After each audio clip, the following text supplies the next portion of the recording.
When nothing works and everything feels like it's slipping through your fingers, the last thing you need is more noise. What you truly need is clarity, mental clarity, emotional control, and the ability to stay focused no matter what's happening around you. Because in moments like that, pushing harder doesn't help, reacting faster makes it worse, and trying to fix the outside world without first mastering your inner world is a losing game. You're not broken, you're overwhelmed, your attention is fractured, your emotions are pulling in every direction, and the constant pressure to keep going has pushed you into survival mode. But here's the truth. If you don't master your emotions and direct your focus with intention, something or someone else will do it for you. And once that happens, you're no longer choosing your life, you're reacting to it. Stoic philosophy gives us something powerful, a way to reclaim control without needing to control everything. You may not be able to stop the storm, but you can stand grounded in the center of it. In this video, we'll uncover 8 powerful habits that sharpen emotional discipline, rebuild mental clarity, and restore your focus, even in chaos. You don't have to go through this blindly. Many have walked this path before, and now, so will you. Drop a comment below. I choose focus. Subscribe if you're ready to lead your mind, not follow it, and stay with me, because the most powerful part is just ahead. 1. Stop losing control. Losing control doesn't start with shouting or breaking things. It starts in silence with a small tightening in your chest, a subtle shift in your breath, and a spike of tension behind your eyes. It starts before you even know it's happening. When a careless comment stings more than it should, when a delay throws off your entire day, or when someone interrupts you mid-sentence and for a moment, you feel invisible. Most people don't explode because of what just happened. They break because of everything they've buried. Anger isn't born in an instant, it's layered. And when it surfaces, it's not the moment that triggered you that matters. It's the many moments you ignored. This is why mastering emotional control is not just about appearing calm, it's about protecting your clarity. When you lose control, even for a second, you hand over your power. You let the outside world dictate how you think, how you act, and who you become. And in that moment, you're no longer the author of your response. You've become a puppet of circumstance. The Stoics understood this deeply. They didn't preach perfection, but they demanded awareness. You cannot lead your life if you're not even present enough to notice what's steering you. In a world that rewards reaction and punishes stillness, emotional self-control becomes a radical act. You're taught to fight back, defend yourself, and prove your point. But that need to react is often fear wearing the mask of strength. True control isn't loud, it doesn't need to be. It's found in the pause between stimulus and response. That tiny space is where wisdom lives. It's where you choose to act from reason, not reflex. The reason most people spiral is because they don't see that space. They feel an emotion, and before they even take a breath, they've already spoken, already acted, already destroyed something they'll later regret. The Stoic path demands you slow down, not your ambition, not your purpose, but your reaction. Because once you can observe what you're feeling without being consumed by it, you stop being controlled by invisible forces. You take ownership. It's not a weakness to feel, it's a weakness to be ruled by feelings you never took the time to understand. That's where journaling, silence, and self-reflection become tools, not for escape, but for precision. When you know what's driving your emotions, you stop misfiring at the wrong people in the wrong moments for the wrong reasons. You stop projecting your stress onto your family. You stop mistaking discomfort for disrespect. You stop punishing the world for wounds it didn't cause. Emotional control starts with brutal honesty, not with others, but with yourself. You must ask, am I reacting to this situation or to something I've been carrying for days? Because 9 times out of 10, what breaks you now isn't what's in front of you, it's the weight you refuse to set down. And that's where Stoicism becomes more than a philosophy. It becomes a practice. You don't wait for a crisis to decide who you are. You prepare now. You train now. You build the habit of checking in with yourself before the world checks you. One sentence can save you. Wait, what am I really feeling right now? It sounds simple, almost too simple. But that question reclaims the present moment. It interrupts the cycle. It opens the door to clarity. And clarity is where power lives. Without it, you're just reacting, hoping you don't cause more damage. With it, you can choose who you want to be, even when the pressure is on. Focus and emotional control go hand in hand. You can't direct your attention if your emotions hijack you every hour. You can't build anything meaningful, business, relationships, legacy, if you're constantly repairing what you've broken in emotional outbursts. A calm mind isn't just peaceful, it's productive. It finishes things, it sees clearly, it leads well. And in today's world, it stands out like a lighthouse in the fog. You don't need to become a different person. You need to become the version of yourself who stops giving away power, who refuses to let momentary frustration sabotage long-term peace, who can be challenged without becoming defensive, who can be criticized without crumbling, who can feel without becoming reactive. That kind of control is earned, not gifted. You build it by noticing earlier, pausing longer, breathing deeper. And every time you do, you send a signal to your mind: I am in charge. I am not my emotions. I am the one who observes them, who learns from them, and who decides what happens next. In the end, self-control is not about suppression. It's about alignment. It's about standing in the middle of chaos with a mind so still that even the storm pauses to observe you. That's what makes you unshakable. Not that you never feel, but that you never let the feeling choose for you. 2. The power of pause. Power isn't always loud. Sometimes it's the silence between two thoughts, the breath between reaction and response, the space you create before emotion takes over. In that space, just a few seconds wide, you can reclaim your mind. That pause can stop you from saying words you can't take back, from sending messages you'll regret, from making decisions fueled by pressure instead of purpose. In a world that rewards speed, the ability to pause is a hidden weapon. And yet, most people don't even know it exists. They rush to defend themselves. They interrupt. They strike back. They fill every silence with noise because silence makes them uncomfortable. But stillness is where real power is built. You don't need to raise your voice to be heard. You don't need to prove anything in the heat of the moment. What you need is control. And control begins with awareness. That awareness isn't born in the chaos, it's built in the quiet. The Stoics practiced this not by chance, but by design. They knew that reaction is instinct, but response is strength. The difference between the two is the pause. Without it, your emotions lead. With it, your reason returns. And in that return, your dignity stays intact. The pause doesn't make you passive, it makes you precise. It doesn't mean you don't care. It means you care enough not to damage what actually matters. There is more courage in restraint than in retaliation, especially when ego demands you fight back, especially when pride pushes you to answer fast, but pride is impatient. Ego hates silence. They both want the last word. Let them starve, let them sit. You don't owe the world an immediate response. You owe yourself clarity before reacting. There's a difference between a delayed reaction and a wise response, and that difference shapes your outcomes. When you learn to pause, you begin to notice that most situations aren't urgent. Most provocations don't require a reply. Most arguments aren't worth winning. The need to respond quickly is a symptom of emotional impatience. But a calm mind doesn't rush. It observes, it absorbs, then it speaks, not to prove, but to move forward. Try it once, just once. When someone provokes you, pause. Not for an hour, not for a minute, just 5 seconds. Feel the tension rise. Let it be. Don't resist it. Don't obey it. Just witness it. Then ask, is this reaction necessary? Most of the time, the answer is no. Most of the time, the storm passes without your interference. That's the power of pause. It doesn't suppress emotion, it filters it. It gives you enough distance to choose a response instead of becoming one. Even in leadership, the strongest person in the room is rarely the one speaking the most. It's the one who pauses before they do. People pay attention to someone who doesn't react impulsively and who listens fully before answering. In a business setting, it's often the leader who remains composed in tension who commands trust. Not because they dominate, but because they don't let emotions dominate them. That's what builds emotional control. Repetition of restraint, moment after moment, until it becomes instinct. But like any skill, this one takes daily practice. You don't master the pause when chaos arrives.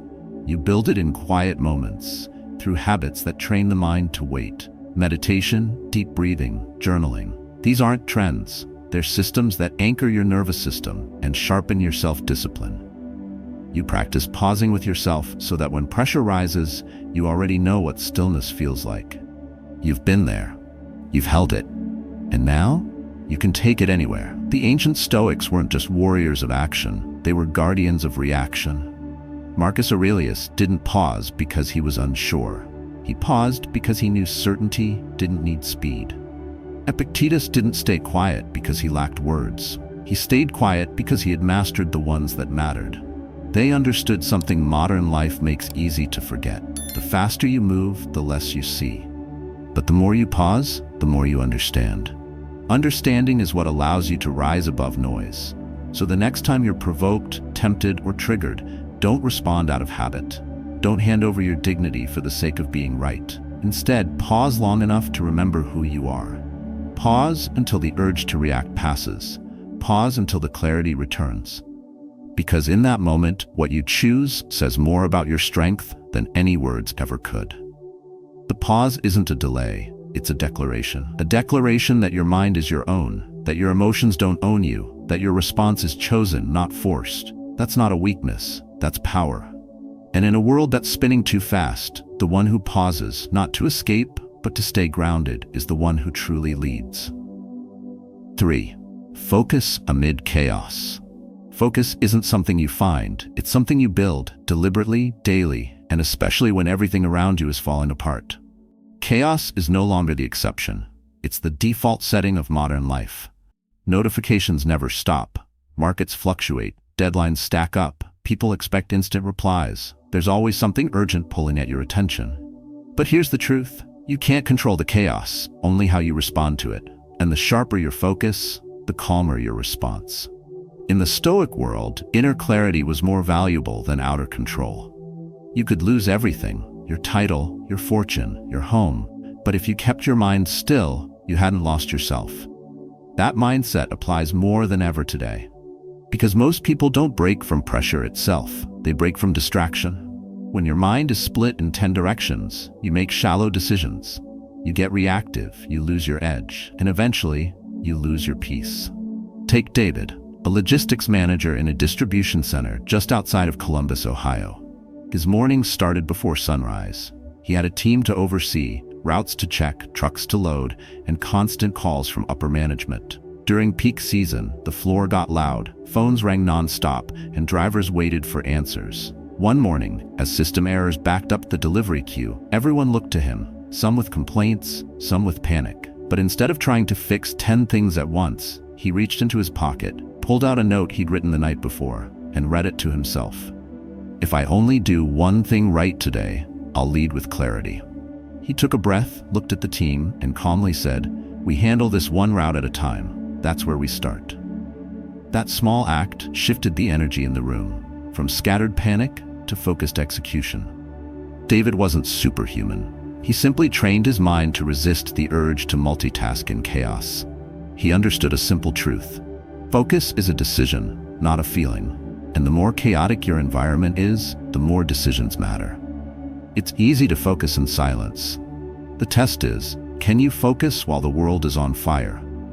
That's where most people collapse. Not because they're weak, but because they never built a system to anchor their mind. They wake up and dive straight into their inbox. They let the outside world write their to-do list. They react before they reflect. That's not focus, that's submission. And in Stoic thinking, the only thing worse than chaos is being ruled by it. So what do? You build non-negotiable habits that train your brain to return to the center. It doesn't take hours, it takes intention. 5 minutes in the morning, one line in a journal, a clear target. Not 10 tasks, just one that defines the day. If you want to regain focus, start there. Ask yourself, what will matter tonight when I look back on this day? Then do that first, and guard it with discipline. Focus also means learning to disconnect from what doesn't need your energy. Not every message needs a reply right now. Not every problem is yours to solve. Not every conversation deserves your attention. You don't owe your availability to anyone who demands it. You owe your focus to what you've chosen to build. And that choice is the foundation of self-respect. In the workplace, the man who focuses under pressure becomes irreplaceable, not because he does more, but because he does what matters. He brings clarity when others bring chaos. He becomes the anchor when things drift. And that doesn't come from talent, it comes from practice. From pausing before reacting, from planning before responding, from breathing before speaking. Even in your personal life, this matters. When your kids are yelling, when your partner is frustrated, when your phone keeps buzzing, can you still focus on what the moment needs?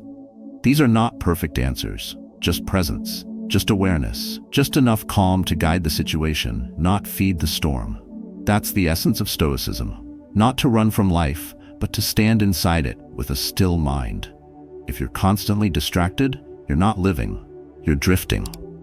Focus is the way back to yourself. It sharpens your decisions, it clears your thoughts, it reclaims your time, and above all, it restores your peace.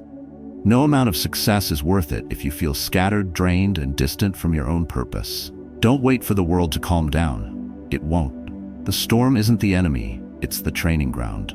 Focus amid chaos isn't something you try once, it's something you become. Not because it's easy, but because the man who controls his attention controls his direction. And the man who controls his direction controls his life. 4. Train your mind daily. A strong mind is not a gift, it's a result. And the only way to build it is by showing up for it, every single day.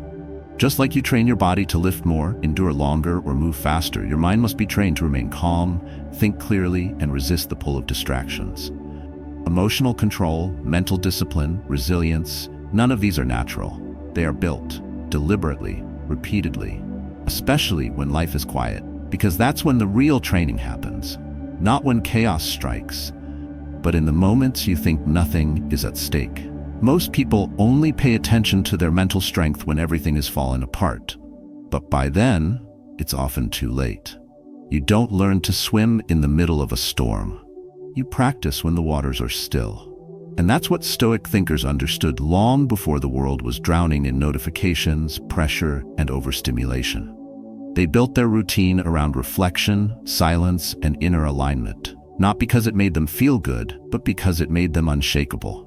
The truth is, your mind will default to whatever you've trained it to do. If you train it with silence, it will return to stillness. If you train it with a reaction, it will seek noise.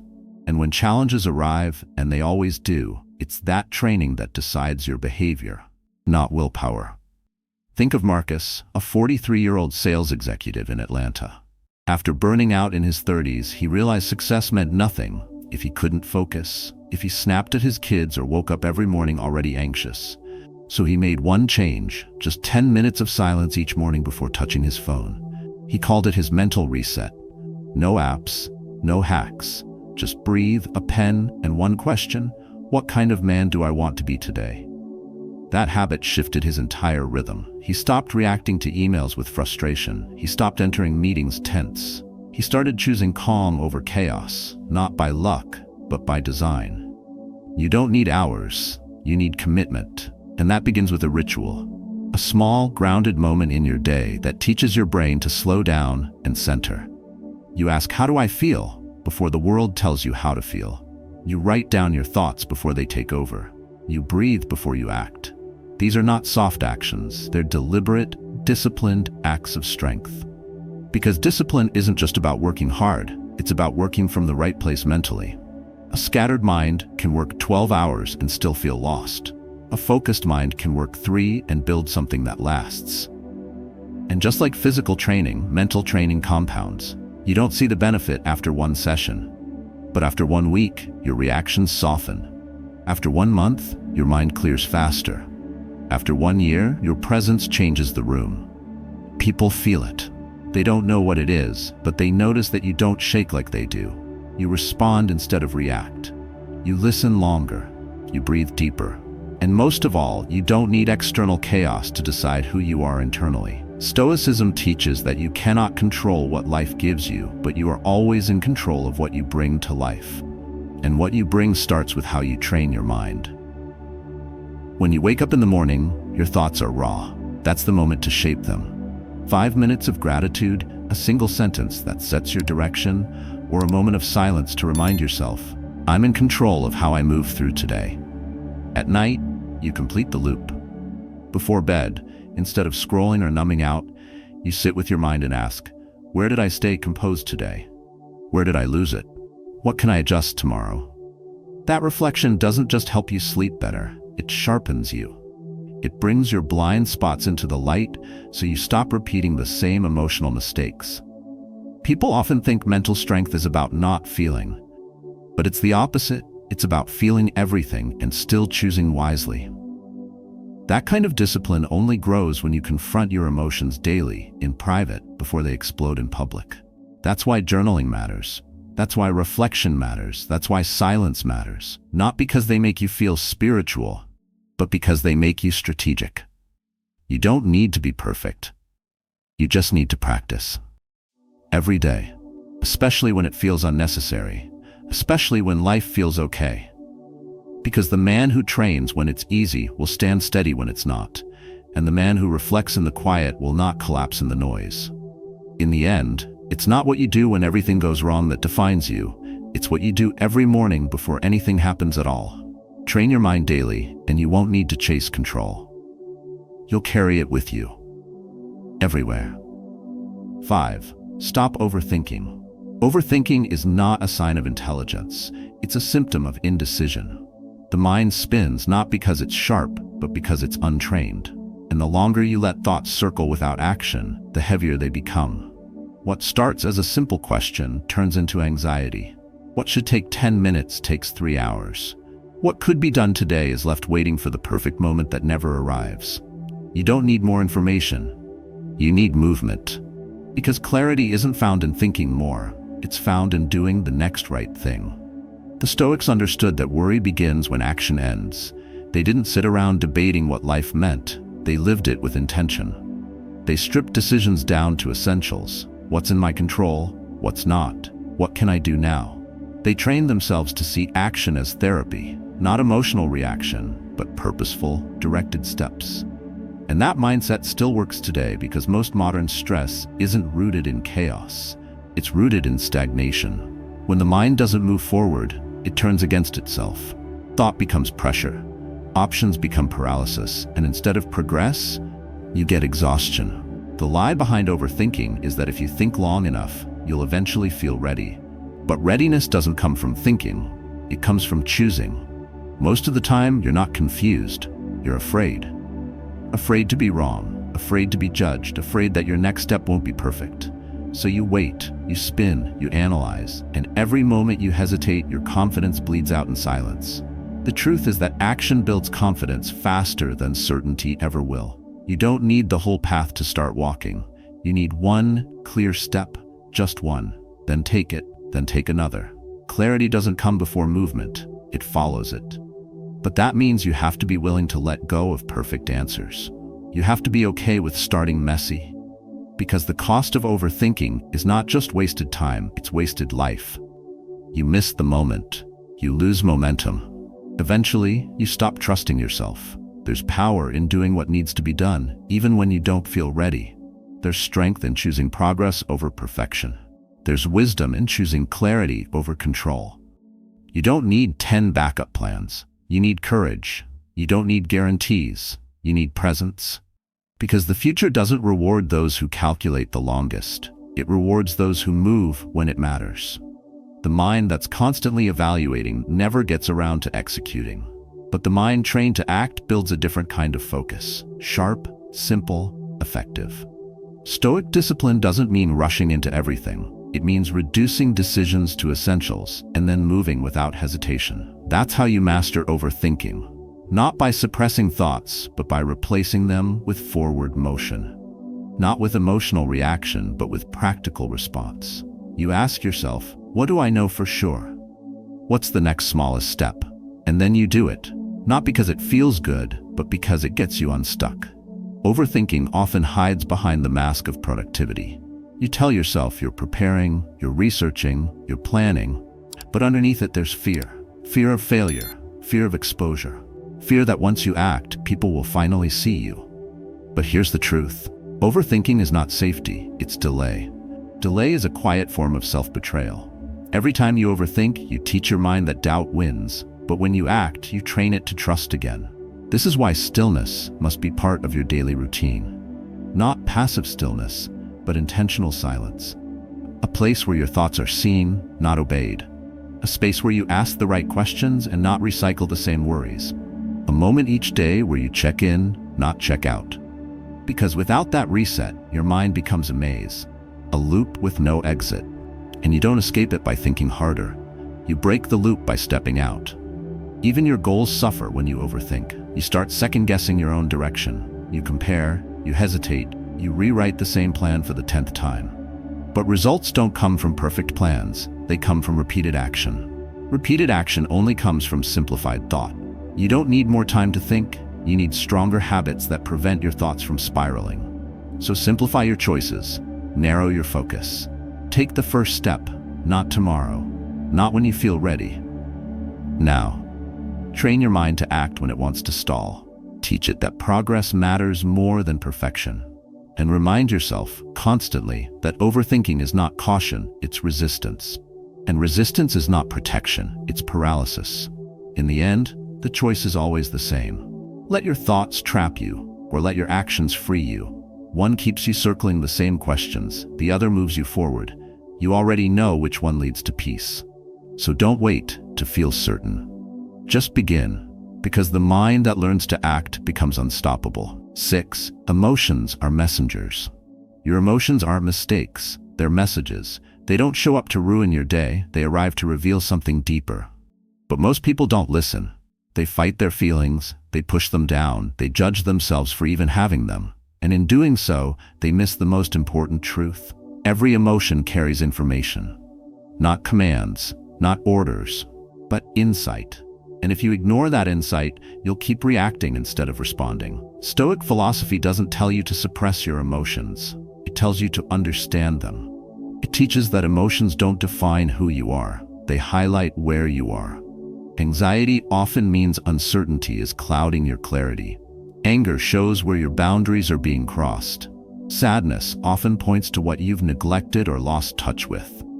Emotions are like internal messengers knocking at your door saying, "Pay attention. Something important is happening inside." The problem is that we treat them like intruders instead of guides. Emotional control doesn't mean never feeling anything. It means knowing what to do when you feel everything. You don't need to fear your emotions. You need to decode them. You need to step back and ask, what is this trying to tell me? That pause, that question, that moment of clarity, it's what separates reaction from reflection. And reflection is where strength is born. You stop being pushed around by mood swings. You stop getting hijacked by triggers. You stop saying, "I don't know why I feel this way," and start saying, "I see what's really going on here." Most of your worst decisions didn't come from logic. They came from emotions you didn't pause to question. You reacted, snapped, avoided, shut down, because you didn't realize your body was speaking first. And when you live that way long enough, you start to believe you have no control. But you do. You just haven't practiced listening before acting. That's where self-awareness becomes your strongest weapon. Not to judge yourself, but to observe. You start tracking what feelings show up, when they show up, and what they consistently point to. You stop making assumptions. You start making space, and that space gives you freedom, because you don't have to obey every emotion. You just have to understand them. Let the signal in, get the message, and decide how you want to respond. That's real control, not silence, not suppression, but presence. A useful practice is keeping an emotion log, not for therapy, but for clarity. When something hits you hard, write it down. 3 lines. What did I feel? What caused it? What is this emotion asking me to look at? After a week, you'll start seeing patterns. You'll stop blaming random moments for the weight you carry. You'll realize it's not traffic that made you explode. It's the stress you've been ignoring for days. It's not your coworker's tone. It's the self-doubt you haven't faced. And that kind of self-honesty is rare. But it's also where freedom begins. In the Stoic mindset, every feeling is an invitation to sharpen your perception, to go beneath the surface. Align your values with your reactions. The point is not to eliminate emotion, it's to use it wisely. Your anger can protect your standards if you let it speak without letting it control. Your anxiety can make you more prepared if you respond with planning instead of panic. Even grief, when honored, reminds you what truly matters. But if you rush to avoid every feeling, you never learn from any of them. And if you drown in them, you can't lead yourself through them. You have to stand in the middle. Feel full. Then, lead wisely. That's the mark of a trained mind. That's the difference between someone who's constantly thrown off course and someone who adapts without losing direction. You are not weak for feeling. You are only weakened when you refuse to face what those feelings are trying to tell you. When you treat emotions as enemies, they haunt you. When you treat them as teachers, they strengthen you. The mind that sees emotion as data, not identity, is a mind that becomes resilient. That mind doesn't panic when fear arises. It listens, it adjusts, and it moves forward with intention. Emotions are messengers, but they whisper, not scream. And the only way to hear them is to stop filling your life with noise. Slow down. Be still. Pay attention. Ask better questions. Then take what you've learned and move with purpose. That's how you stop reacting blindly and start living with wisdom. That's how you become the kind of person who feels deeply, but never lets feelings decide alone. Because at the end of the day, the man who understands his emotions owns his life. The one who doesn't gets owned by it. 7. Evening calm ritual. The day doesn't end when the clock says so. It ends when your mind releases it. Without that release, you don't rest. You just pause your anxiety until morning. And that's why most people wake up tired, even after a full night's sleep. Their body shuts down, but their mind keeps running. They go to bed thinking about problems, conversations, regrets, and unfinished tasks, replaying loops that drain energy and sabotage clarity. An evening ritual isn't luxury. It's protection. A boundary between who you were today and who you choose to be tomorrow. Stoicism begins and ends in awareness. Marcus Aurelius wrote in the dark alone while the empire demanded his strength. He didn't write to be remembered. He wrote to remember himself. He ended his day by meeting his thoughts face to face, not to escape, but to sort them, sharpen them, strip them of unnecessary weight. He knew the battle outside was tough, but the real war was internal. And the only way to stay focused, grounded, and emotionally in control tomorrow was to process what happened today. You need that space. A moment each evening when the phone is off, the noise is gone, and the only voice you hear is your own. You don't need candles or music or some complex mindfulness routine. What you need is silence, structure, and truth. A check-in, a reset, a simple, honest pause where you ask yourself, where did I stay composed today? Where did I lose my grip? What do I want to carry forward? And what must I release? These aren't soft questions, they're sharp ones. The kind that trains your emotional discipline and anchors your mental clarity. If you want to control your emotions in chaos, you have to train your reflection in calm. The evening is the most strategic time to do that. Not just because the world slows down, but because your brain is preparing for the next day. If you go to sleep cluttered, your subconscious stays in battle mode. But if you go to sleep clear, your mind begins to rebuild. That's not just psychology, that's strategy. Stoic philosophy teaches that we're not disturbed by things, but by our judgments of them. The evening ritual is where you examine those judgments. You look at what made you angry and ask whether it was the event or your expectations. You revisit what stressed you and ask whether it was pressure or a lack of preparation. You review your reactions, not to punish yourself, but to understand what your emotions were trying to say. And in that quiet process, your identity starts to shift. You stop carrying guilt for the whole day. You stop running from feelings that were never processed. You stop ending your night in confusion and start ending it in control. This practice is simple but powerful. You don't need an hour. You need intention. Write 3 lines, no more. 1. What did I do today that aligned with who I want to become? 2. What emotional pattern do I want to change tomorrow? 3. What truth do I need to remember before I sleep? That's it. That's your pause. That's your peace. That's your reset. What happens next is subtle but life-changing. The next day, your reactions are slow. Your focus sharpens. Your words become more measured. Not because you tried harder, but because your mind was trained the night before. Reflection is how you program your subconscious. And once you do it consistently, the chaos outside no longer pulls you into panic. You move slower, but with more precision. You feel deeper, but with more clarity. You speak less, but with more power.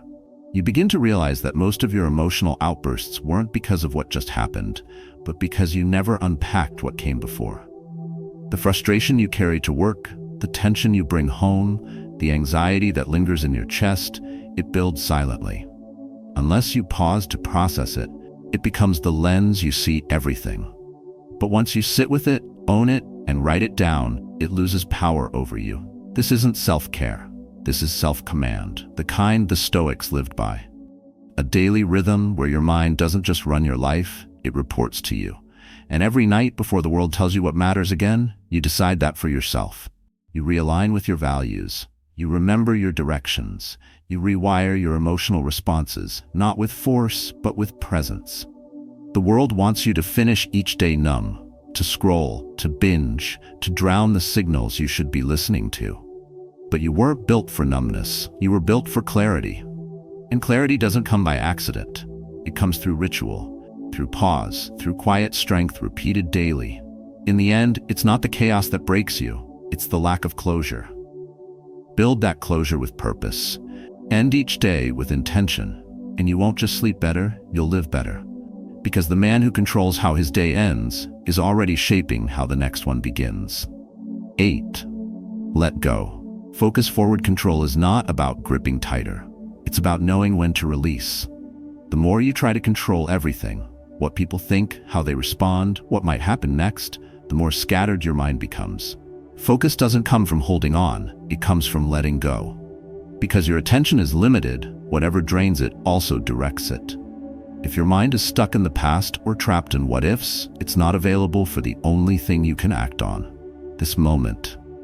The Stoics taught that freedom isn't found in having power over everything. It's found in understanding what you don't need to carry. You cannot lead your mind forward if it's shackled to what you wish had gone differently. You cannot think clearly if your thoughts are constantly circling people or outcomes beyond your reach. And yet, that's where most people live. Mentally replaying old conversations, overanalyzing what they should have said, or trying to fix someone else's opinion of them.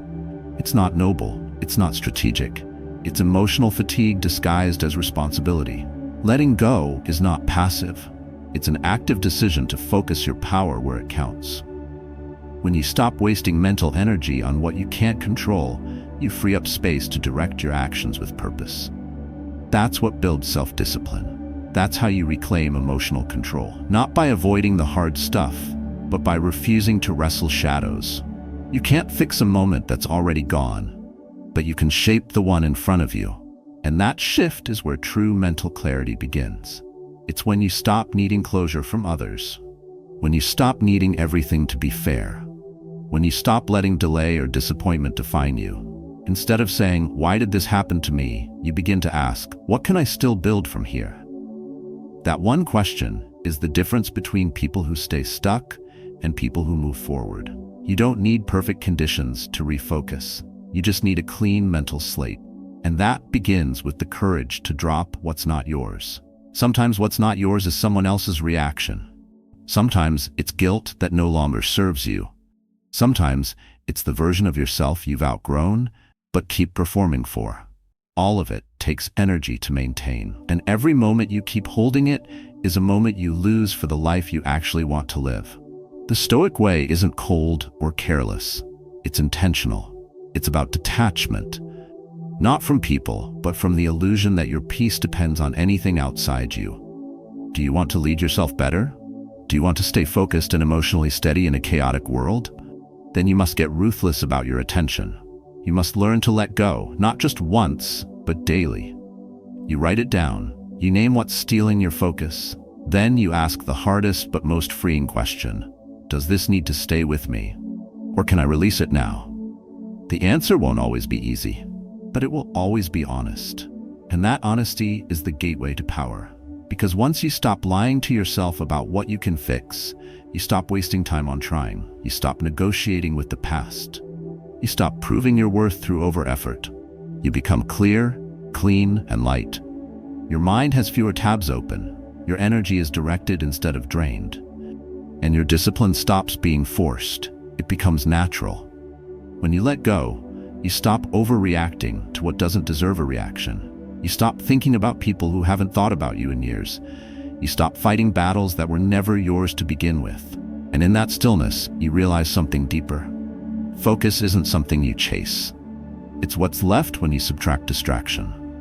When you remove the weight, what remains is direction. That's why the Stoics practiced negative visualization, not to dwell on loss, but to prepare the mind to release what it cannot control.